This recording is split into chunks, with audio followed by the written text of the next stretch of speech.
Hello, Monetization Nation. During the last 23 years of my business career, I've experienced various tectonic shifts in the business landscape firsthand. For businesses that did not adapt to those tectonic shifts, they were very destructive. The businesses that seized the opportunities of those tectonic shifts had the power to rise above their much stronger competition in many cases. During this episode, we'll take a look at 3 of these tectonic shifts and the effects that they've had on transforming businesses right after this intro. Tectonic shifts are constantly transforming the earth and business, causing destruction and huge growth opportunities. I'm Nathan William, the host of Monetization Nation, where we learn how to leverage business tectonic shifts to transform monetization. Eric Schmidt, the former CEO of Google, said, "The tectonic, technology-driven shifts that characterize the internet century have rendered some of the commonly accepted strategic fundamentals we learned on the job incorrect." I remember arriving at college my freshman year in 1992 and having no idea what the internet was. And yet by 1996, I was creating Adoption.com. This was my first exposure to participating in a tectonic shift. The story of Blockbuster and Netflix is a great example of the tectonic shift from bricks and mortar businesses to internet businesses. Blockbuster was the king of video rentals in the late 90s. They owned more than 9,000 stores in the United States and had 84,000 employees around the world and 65 million registered customers. The company received $800 million in late fees alone in 1 year, and at its peak was valued at $3 billion. They must have felt invincible. Netflix was created in 1997. It wasn't the streaming giant it is today. Back then, it was simply an online video rental company. Its main differentiators were that it shipped DVDs to customers and didn't have late fees. The founder of Netflix, Mark Randolph, and Reed Hastings believed that the internet was the future, but weren't having much success competing with a giant like Blockbuster. Irene Kim from Business Insider said, "While Blockbuster focused on bricks and mortar video stores, technological innovations meant that competition was on the rise." In 2000, Randolph and Hastings met with the Blockbuster CEO. They came with the offer of selling Netflix for $50 million. Owning Netflix would have allowed Blockbuster to be the king of both physical and online video rentals. But the CEO laughed at the deal, considering Netflix to be a niche business. When Randolph and Hastings went into the meeting, Randolph described feeling like a country mouse in a big city, standing in his shorts and t-shirt when Blockbuster's CEO came with his beautiful Italian shoes. However, the Netflix co-founders understood the powerful tectonic shift taking place, while the Blockbuster CEO did not. 10 years after that ill-fated meeting, Netflix was posting earnings of $116 million, while Blockbuster was declaring bankruptcy. Blockbuster had the resources, the reach, and the reputation. If they had effectively leveraged the shift to the internet, they would have catapulted their growth. Instead, Netflix, the small startup, was able to surpass the giant industry leader greatly because they took advantage of the tectonic shift of the internet. The second tectonic shift that I want to talk about is the shift from printed yellow pages to search engines. Do you remember that giant phone book that used to get dropped off at your house every year? The yellow pages were filled with different size advertisements of businesses to help people find whatever they were looking for. Advertising in the yellow pages was so popular because its audience was ready to spend when they opened the pages. In fact, 9 in 10 customers who saw yellow page ads made a purchase. Many industries enjoyed great returns from their yellow page advertisements, such as attorneys who gained $17 for each dollar spent, restaurants that earned $3.50 per dollar spent, and car dealers that earned around $280 per dollar spent. John Greco, the president and CEO of the Yellow Pages Integrated Media Association, said, "The Yellow Pages have offered advertisers and businesses an extremely strong and steady return on investment in a medium they can count on, providing a direct, measurable, cost-effective vehicle for their marketing expenditures." The Yellow Pages were slow to adapt to the internet.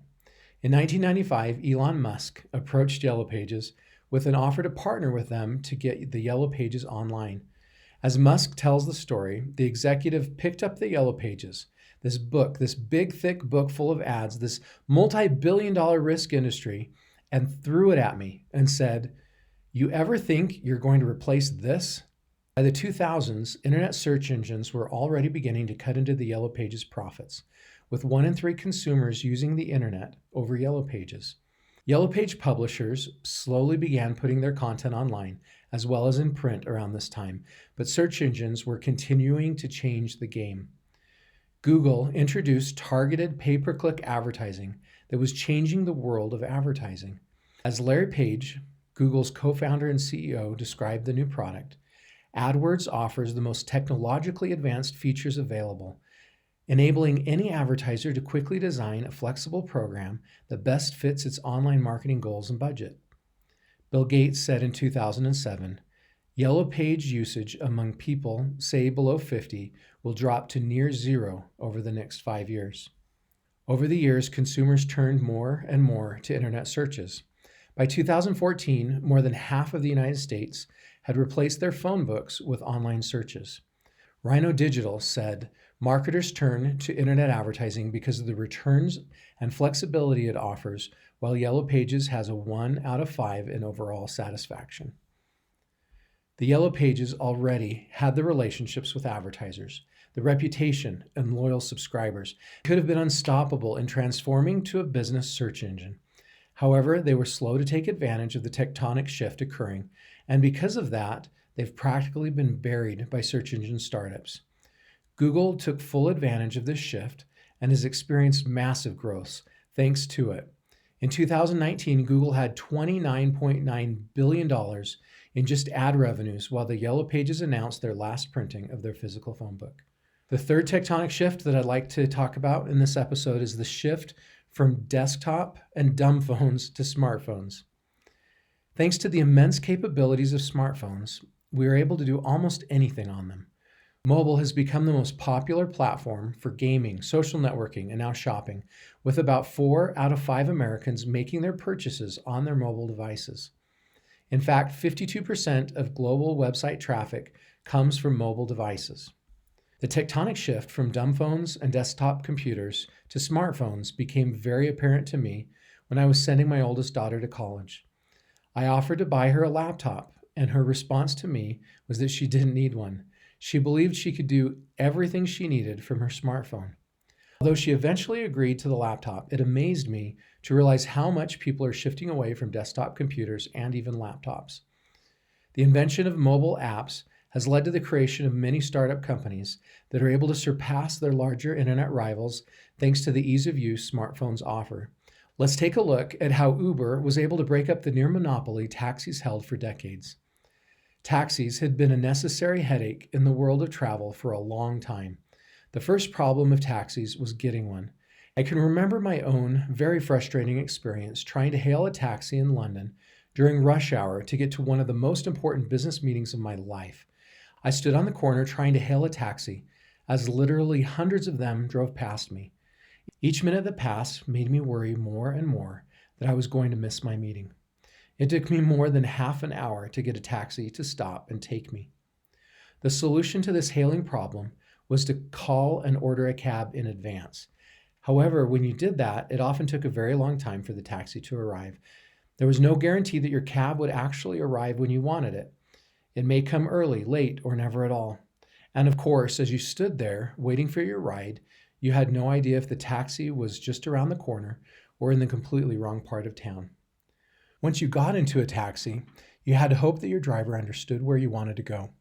Airports were easy enough, but almost any other location, even major hotels, could cause confusion and have you end up somewhere you never wanted to be.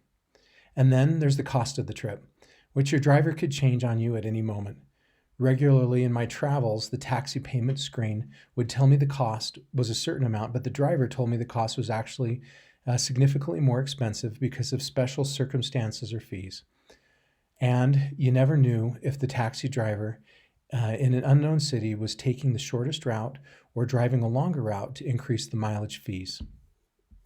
Because of how much difficulty and frustration surrounded using taxis, It's not surprising that companies like Uber came along to improve things using the tectonic shift of mobile. It's only surprising just how much of an improvement they were able to create. Uber's ride-sharing app ultimately erased almost every challenge related to getting a ride. Roger Dooley, author of Brainfluence, 100 Ways to Persuade and Convince Consumers with Neuromarketing, said, Uber is the perfect illustration of how the ubiquity of smartphones enabled clever entrepreneurs to take friction out of a process that, until Uber came along, seemed set in stone. As you know, with Uber, riders are able to secure a ride almost always exactly when they need it, put their address into the GPS and share it with the driver so there's no confusion about the destination.